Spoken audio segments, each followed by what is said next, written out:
up, guys? I see a lot of videos of guys running straight pipes and comparing it to what it sounds like, you know, with their mufflers on and whatnot, and they talk about drone.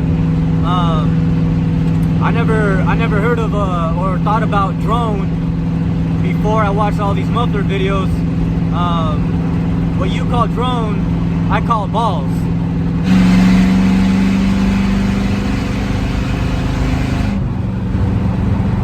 Yeah, there's a little bit of drone.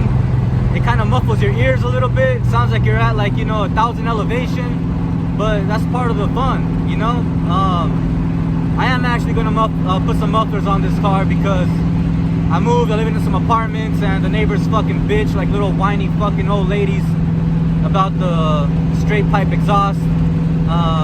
And because of that, I've kind of avoided driving my car. But fuck that, you know, it's my car, it's my baby. So I am gonna put some mufflers on this bad boy later on down the line. I'll put some electric cutouts, but I want to get some good quality ones, you know, some good ones. I don't want to get some cheap ones that are gonna be leaking, because that defeats the whole purpose. So here we're at coming to a red light. It's a 383 small block Chevy stroker engine. I built this bad boy when I was like 27.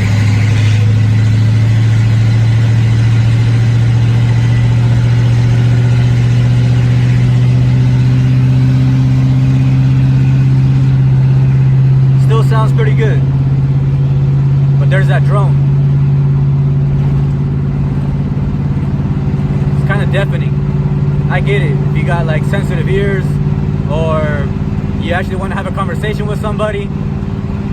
Drone would be something you might want to get rid of, but I don't mind it at all.